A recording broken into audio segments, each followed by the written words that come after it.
what they did, I think it was the first line of the song. It said 1, 2, 3, 4, 5, 6, 7. Feel like I'm in hell, but I wish I wasn't.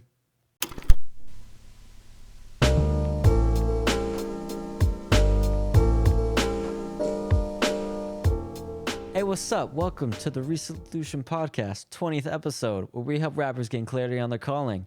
I'm your host with the most, Alex Lacey, and it has been a wild week. I just had a bunch of finals. I'm a senior in college, and I finally just got my finals done. Just finished my last one a couple hours ago. I don't even think it was an hour ago, but I just got done, and I finally got around to listen to some old school hip hop because that's what I love. And I was listening to this guy, Nicolla Armellin. I think that's his name. I'll link his channel below, but he has just a bunch of playlists of old school underground hip hop, and I love it. I think I was watching his channel, and that was part of the reason why I wanted to produce that old school style, just because just something about it. It's just so classic. I don't know. It's just incredible. So I was listening to him, kind of like regrouping myself for my finals, and I heard this song. I've heard it before, but I heard this song, and it was called Fill in the Blanks by Hardware.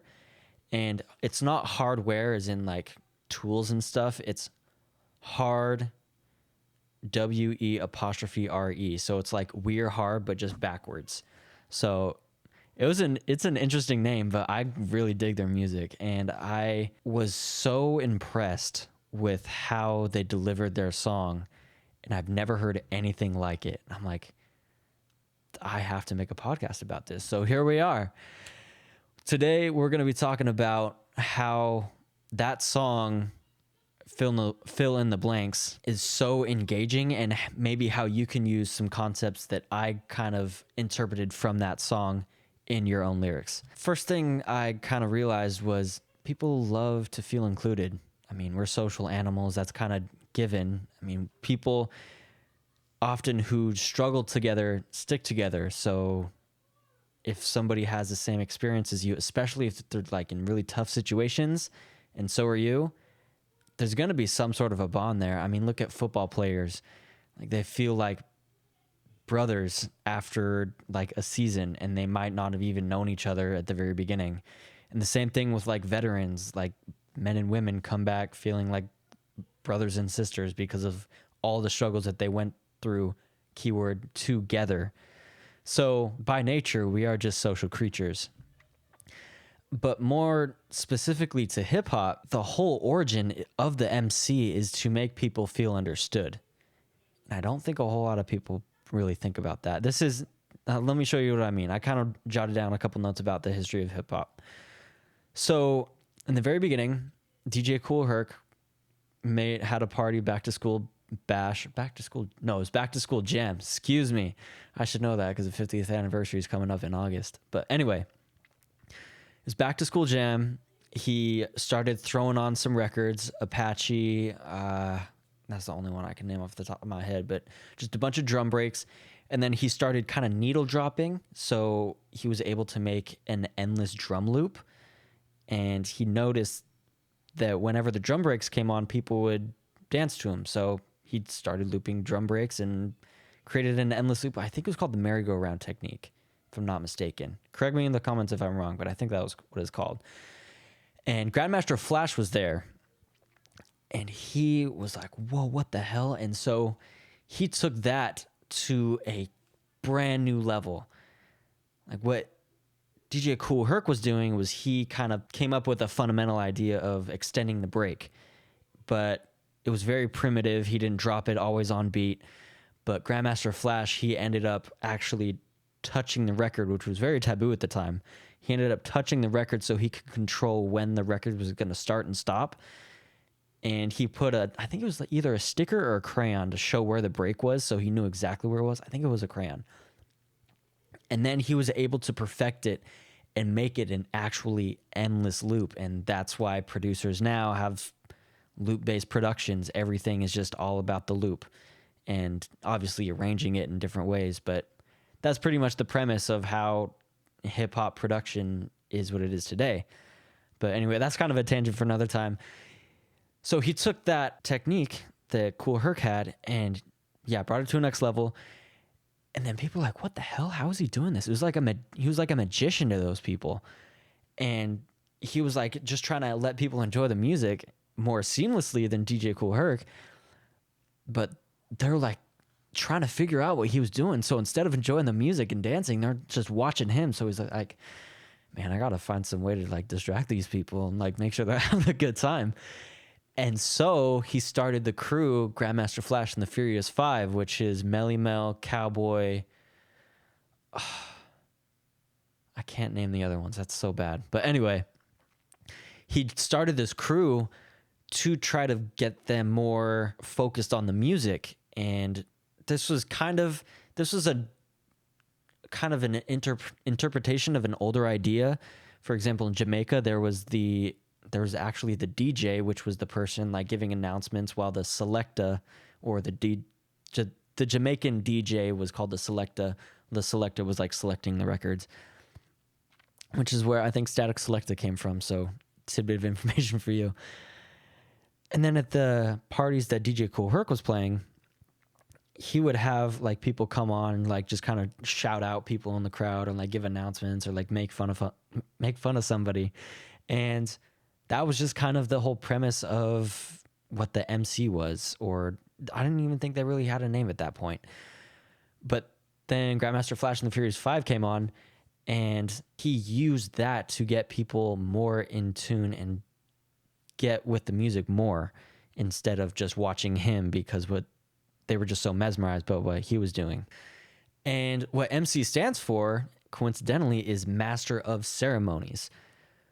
So as an MC or a rapper, your roots are really about being the master of the ceremony, making sure people have a good time, and including people in your performance or your message, and whatever you can, you're trying to get that crowd participation, because that's what started the whole idea of the MC in the first place, was trying to get people to just hang out and get with the music. And because MC started doing that, sorry, I'm getting a little out of order here, but because MC started doing that, they became the focal point of hip hop, and the DJ or then became the producer, and they kind of went to the background a little bit more. I mean, you do have your Metro Boomins and your Hit Boys and your Alchemists nowadays, but for the most part, it's the rapper who has the forefront. And that is because of the roots back in the days when they were basically getting all of the attention and garnering all of the audience participation. It was because they were getting the audience engagement that they became the focal point. And we can still see this today. I mean, I saw a couple videos, for example, Logic. I saw him let a kid on stage and perform one of Logic's songs. And Logic was just like going crazy. He's like, yo, look at this kid. And then Kendrick, I saw very recently when he was just on tour for the Mr. Morale tour, somebody held up like a damn record, like a vinyl record, and he signed it. I was like, damn, that's so cool. And I mean, damn. But it's stuff like that it goes viral for a reason, because people in the audience see that as like, oh, wow, he's acknowledging and interacting with somebody from the crowd who paid so much money to see him. That's so cool of him, and we just admire those artists even more because they feel so much more relatable. And then J. Cole as well. I saw a video. I was doing an essay in high school, senior year, and wow, that was 4 years ago. Time's flying by, I guess. He was in Dallas, and it was the For Your Eyes Only tour, and he had somebody from the crowd sing one of his old songs. I think it was like Workout. I know it was from his Cole World album, The Sideline Story, but it was definitely an older song. And so having somebody, he was like, hey, yo, does anybody know this song? And like the instrumental started playing, and they actually like got all the words right. And there's like, damn, respect. So that's another way of like interacting with the crowd that people have done. Joey Badass actually too. This was crazy. He was rapping over the audience, literally chanting his name. So it's just a freestyle. And I was like, what the hell? So it was, I mean, first of all, it shows how skilled he is. Like, that's insane. And also, like, just having that crowd interaction for the audience, that leaves an impression that they're never going to forget. for me personally, I love seeing stuff like that. And for the audience, they love that stuff too. And that's really what makes a successful artist. And I can get into, actually, no, I can't get into because I'm not an artist myself. But I've heard from, I think it was Big Daddy Kane in a podcast where he was talking about one of his mentors was going on and on about how powerful stage presence is and how he told him to study Michael Jackson and all these different artists. So if you're an artist, don't come to me for like stage presence advice or like performance, but I've heard that's very important. So I definitely recommend studying it just from what I've heard. But what do I know? I'm just a producer. Anyway, I found 3 pretty common ways that you as an artist can write your lyrics to be more engaging with your audience, which, like I said, stage performance is one thing, but if you gear your lyrics to engage the audience even more, that's like you're killing 2 birds with 1 stone. So one is commands, like hands in the air, like put your hands in the air if you really don't care, something like that. I mean, that was a very common rhyme when hip hop was just starting out.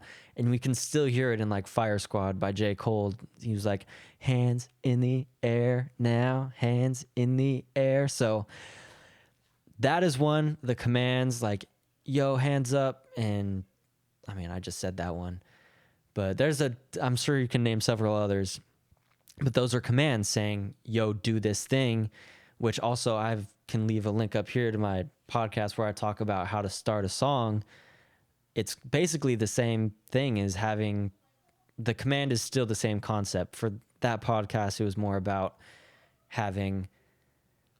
hooking your audience in, but this is still engaging with your audience, which hooking your audience in is still kind of engaging with them. But anyway, so the first one was the commands. Second one I came up with was call and response. And for this one, the first thing that came to mind was Tribe Called Quest, Can I Kick It?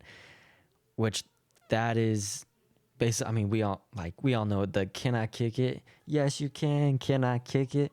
Yes, you can. Like, I mean, shout out to my girlfriend because she just gave me a shirt that had like Tribe Called Quest, Can I Kick It? And it was like, so dope. Anyway, that song, I mean, Can I Kick It? Yes, you can. That's so easy for you to go, like, as an artist to go, can I kick it? And then just put your microphone out to the audience and then they're going to shout back, yes, you can. So it means just, that's a pretty easy one. And then to tie it right back to the beginning, we have clues, which is seen in fill in the blanks, which again, that one is they would leave out certain rhymes for the audience to fill in. So they, for example, what they did, I think it was the first line of the song. It said 1, 2, 3, 4, 5, 6, 7. Feel like I'm in hell, but I wish I wasn't. Now you got it. Now I get da da da. And then, I mean, their flow is crazy too. But it's the whole concept is allowing the audience to fill in the blanks and engage with them in that way. So that was, I mean, when I heard that, I was like, there's nothing.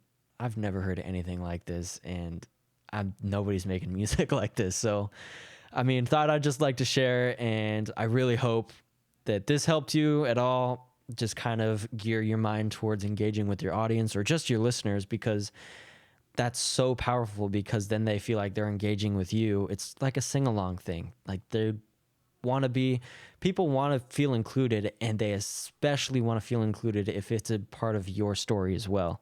I mean, that's why people sing along to their favorite songs all the time.